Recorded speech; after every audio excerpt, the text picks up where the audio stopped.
Chapter 6, Understanding the Management Process. The management process has been a headache as of late for United Airlines. You no doubt saw the news about the passenger who was dragged off to make way for a crew member. You may or may not have seen the news piece about the giant bunny who was a passenger in the cargo hold who died on one of their flights. So let's unpack the management process and see if we can kind of get a better handle on what went wrong. So what is management? Well, it's the process of coordinating people and other resources. Let's look at that a little bit more closely. What type of resources? Well, material, human, financial, and informational. And to unpack that a little more, I want to talk about United before all the negative publicity, and specifically, if we go back to March of 2017, we saw that they were pruning some 300 management positions at their headquarters, and at the same time, as part of their strategy, they were looking to optimize the carrier's network potential and trying to do a little bit better on on-time flights. And then lastly, they were adding new model aircraft. So it kind of makes the point that management is a trade-off. I mean, in this instance, they were trading off human resources for material resources with the hope, of course, of increasing their financial resources. And as part of that, of course, they would need informational resources as well. You know, who's flying, what routes are in demand, etc. So let's look at these a little bit more closely. Some of the resources that we talked about in a little bit more detail. And then let's look at the basic management functions. Specifically, we'll look at planning, organizing, leading and motivating, and controlling. And not surprisingly, planning is referred to as the first management function because ideally it comes before everything else. And a good place to start to understand an organization is to take a look at their mission statement, which indicates why they exist. The management process can be broken down a little bit further into long-range planning, which is strategic planning. And a minute ago, when I talked about United laying off the 300 managers, that was part of their strategic plan. A strategic plan is really the longest range. And then it kind of flows down into goals, objectives, and tactics. So to do a full planning process, one process that's really, really helpful is what's called a SWOT analysis, which stands for strengths, weaknesses, opportunities, and threats. And I thought it would be really interesting, since I'm kind of going on with this airline theme, for us to take an airline, let's say United, and depending on your last name, take a look at what their strengths, weaknesses, opportunity, and threats are, and try to unpack that as much as possible. So that is what we will do in this week's discussion forum, and then we'll come back to that. So as part of the SWOT analysis, I would encourage you to think about what is their core competency. How do they excel versus other companies in their industry? And then, of course, the strengths and weaknesses pertain to the company. Those are internal. Opportunities and threats pertain to the situation. So those are factors in the external environment. So let's look at types of plans a little bit more closely. As I said before, the strategic plan is long range. And then the other plans ideally flow up into that. So this is one way of conceptualizing it. And as I said, the strategic is the broadest. Then we've got tactical. Then more narrowly, the operational plan. So the short range should support the intermediate range, should support the long range. So organizing, as we said, is grouping resources and activities to accomplish some end. And then leading is interesting. Leading and motivating are basically trying to get your people on board with your goals and keeping them motivated. And it's interesting, I had mentioned United a couple times. Back in March, United Airlines CEO Oscar Munoz really tackled the leading and motivating part in what was deemed a very positive move, in that he wrote kind of a heartfelt note to all the employees at United Airlines saying, we're part of the same team and you're doing a great job. And then he paid $628 million in profit sharing for 2016. And it's really interesting because he ended up winning an award for being so good at leading and motivating his employees and being such a good communicator. So we'll come back to that. That was an interesting turn of events. But before that, let's look at controlling. So controlling is the process of establishing metrics that are going to be measured, measuring those factors, and then taking corrective action depending on what you see. So let me stop here for a minute and ask you what types of metrics would be measured by an airline.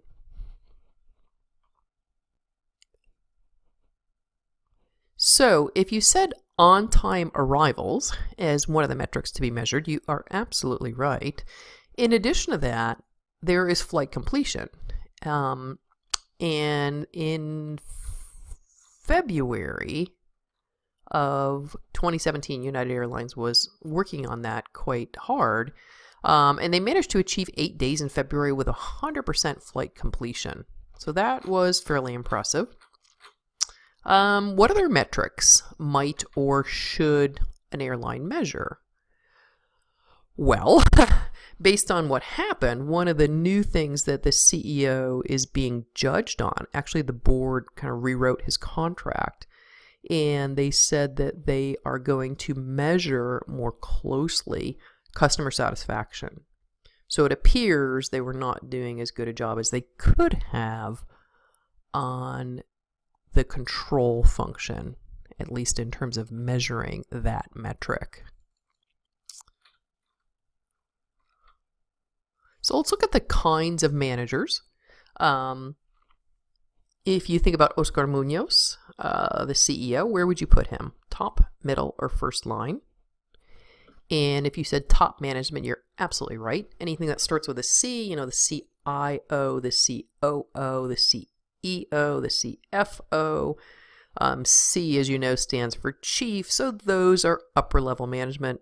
And those are the folks that are responsible for things like the mission statement and for setting the long-term strategy and also for setting the tone of the company. When the board said, look, we're going to renegotiate his contract, they very wisely said, the tone really comes from the top. And if things are going so wildly wrong, then Mr. Munoz really needs to be called to account.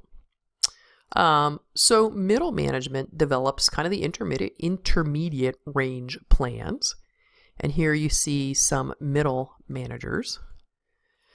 And then first line management are kind of on the front lines.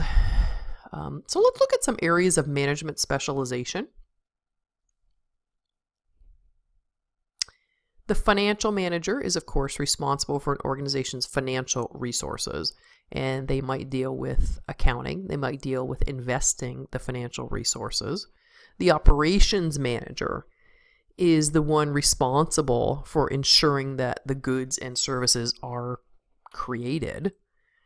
And then the marketing manager, of course, communicates to customers and prospective customers about the organization and its products or services. The human resources manager is the one responsible for managing the company's human resources, be they employees, either line or staff. And we'll talk more about the human resources function in a couple of upcoming chapters because it is so challenging, especially since the laws are always changing there. And almost last is the administrative manager or general manager. And then there could be other areas as well, depending on the organization. So a couple of key skills required of managers are ones that you see here. So let me stop there and ask you again to consider in terms of the debacle with the employee who was pulled off the plane.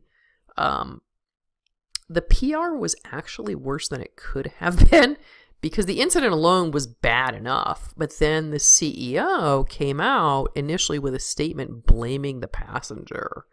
So you never want to blame the victim. But he said, the guy was belligerent, which if you look at the videotape, clearly wasn't. The other thing that they did that was problematic is he put it in such sanitized language that just infuriated people more. So he ended up having to issue another apology, a more sincere one, almost immediately. So looking at the key skills of successful managers, where would you place that in terms of the skills that were required to deal with that particular crisis?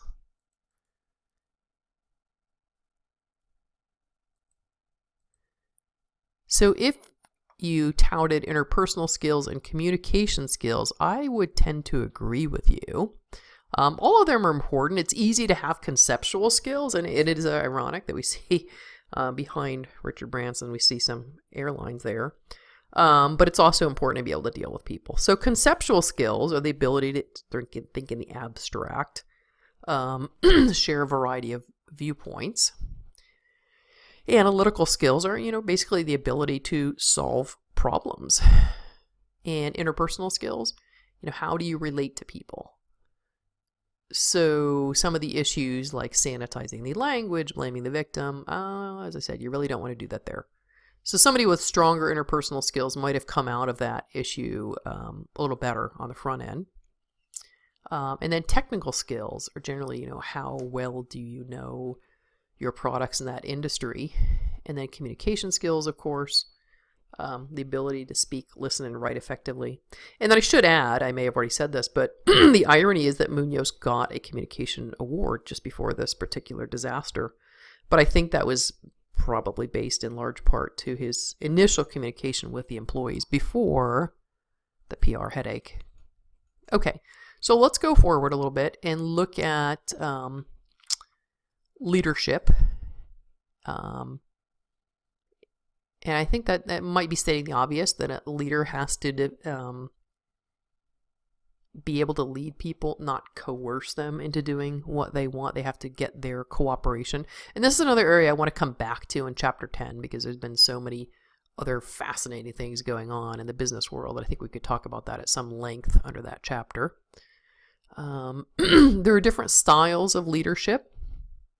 An autocratic leader is one who says, we just need to get the job done, forget about the people. Participative leadership is more common in American companies. And that is asking the employees for their input rather than just autocratically telling them what to do. So a bit on entrepreneurial leadership. And then the important point to remember here is that there is not a right leadership style. It really depends more on the situation. So sometimes when the ship really is sinking, at least for a period of time, an autocratic leadership style is what's needed. That you can't, if you've got a real crisis on your hand and there's some real danger, then you can't really be thinking so much about employees' feelings. In the long term, however, that can be problematic for probably some obvious reasons. And then I want to wrap up by looking at TQM, or Total Quality Management. So prior to late 80s, early 90s, in the United States, especially in manufacturing, it was very common to expect a certain amount of material that had to be reworked. It was common to have a so-called quality manager. And with the advent of TQM, that viewpoint really changed to the idea that quality is everybody's responsibility, that it is not just up to the so-called quality manager. One part of TQM was benchmarking, or looking at other organizations that excel and comparing your organization to them on identifiable objectives. TQM has been very, very beneficial. It's ironic that it was, initially described by an American manager, then the Japanese picked it up, and then the Americans picked it up after it succeeded rather wildly in Japan.